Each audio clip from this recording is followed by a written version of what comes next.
Assalamualaikum warahmatullahi wabarakatuh. Selamat malam, salam sejahtera untuk kita semua. Jadi hari ini adalah pertemuan kita yang keempat di mata kuliah Seminar Manajemen Kewirausahaan. Baik, jadi pertemuan hari ini sebenarnya adalah lanjutan pembahasan materi dari pertemuan sebelumnya, di mana pada pertemuan sebelumnya kita membahas tentang manajemen di kewirausahaan. Oke, jadi manajemen kewirausahaan itu sudah kita bahas di minggu lalu ya.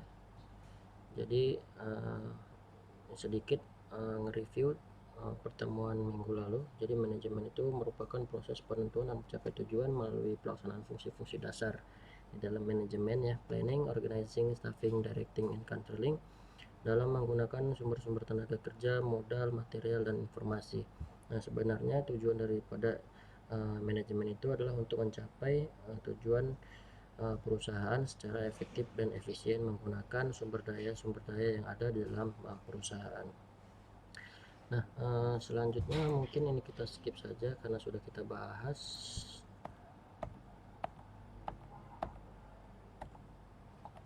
Nah, jadi kemarin kita belum sempat membahas tentang penjelasan tentang fungsi-fungsi di dalam manajemen. Jadi yang pertama adalah fungsi perencanaan.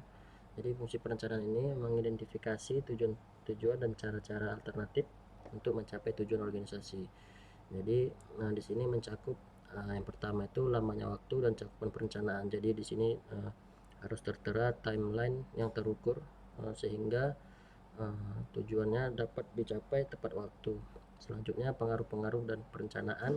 Nah, pengaruh-pengaruh dan perencanaan ini juga dipengaruhi dari apa-apa yang sudah dianalisis di dalam suatu perusahaan, seperti yang seperti saya bilang di minggu lalu, analisis SWOT ya, strength, weakness, opportunity, and threat. Jadi kita mengetahui komposisi yang ada di dalam usaha kita sehingga kita dengan mudah dapat merencanakan strategi-strategi apa yang akan dilakukan untuk mencapai sebuah tujuan.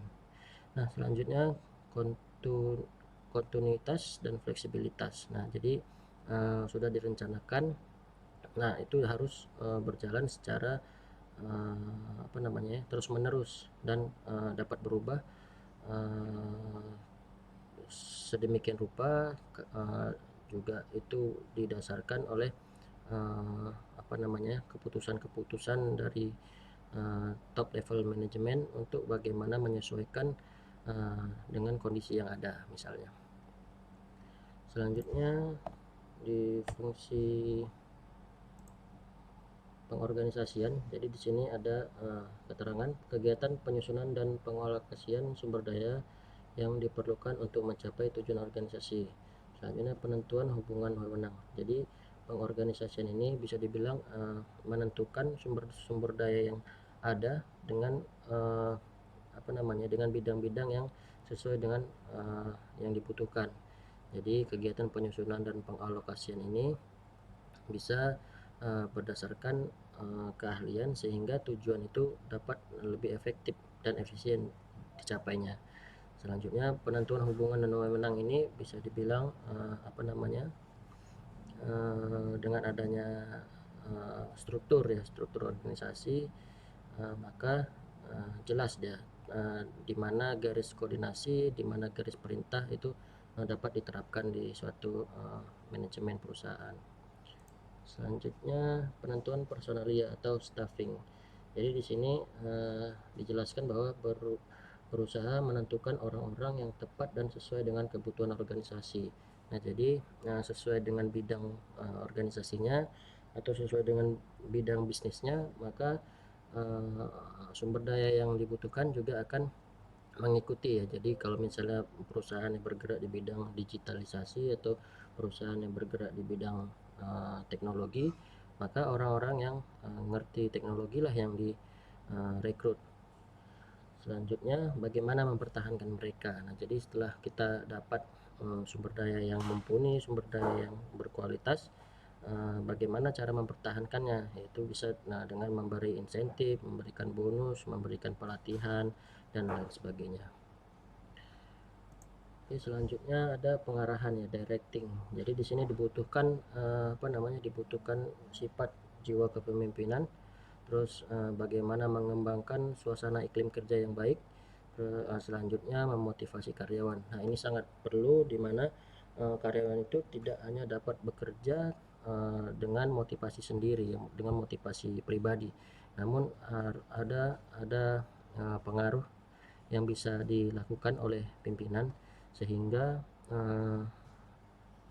pegawai atau staf yang ada di organisasi tersebut bisa lebih mengeluarkan kemampuan atau lebih produktif lagi di pekerjaannya, sehingga tujuan dari organisasi itu bisa dapat tercapai dengan lebih efektif dan efisien. Selanjutnya ada fungsi pengendalian. Di sini dijelaskan bahwa menentukan standar, mengukur kinerja yang sebenarnya, menganalisis hasil kerja, melakukan koreksi apabila diperlukan. Nah, jadi di tahap pengendalian ini ada indikator-indikator yang telah ditentukan sebelumnya, bagaimana cara strategi itu dapat tepat sasaran gitu. Bagaimana strategi itu dapat bekerja sesuai dengan yang sudah direncanakan, sehingga indikator-indikator capaian tersebut bisa diukur di tahap pengendalian ini, dan pada akhirnya nanti output yang dihasilkan dari pengendalian ini adalah keputusan-keputusan manajerial, keputusan dari top level manajemen untuk bagaimana dibawa formulasi strategi apa lagi yang akan dilakukan untuk mencapai tujuan yang akan dicapai. Oke, terima kasih. Nah, jadi hari ini mungkin penjelasan saya cuman menyambung dari pertemuan minggu lalu. Nah, jadi untuk kawan-kawan, adik-adik, abang-abang, kakak-kakak sekalian, saya minta untuk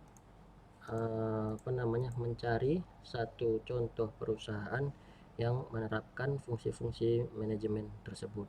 Nah, jadi ini adalah sebuah tugas ya, jadi nanti Bapak Ibu sekalian bisa mengerjakannya di PowerPoint. Nah, jadi ini adalah tugas pribadi, jadi satu orang mengerjakan satu perusahaan, dan sebaiknya koordinasi, jangan sampai ada perusahaan yang sama. Oke, nah saya juga lebih appreciate kalau misalnya perusahaan yang menjadi objek itu adalah perusahaan kalian sendiri ya. Jadi bagaimana usaha yang kalian jalankan itu menerapkan fungsi-fungsi di dalam manajemen, sehingga pembelajaran atau teori-teori yang disampaikan sebenarnya bisa langsung diterapkan di perusahaan kalian. Oke, saya rasa pertemuan hari ini cukup sampai di sini.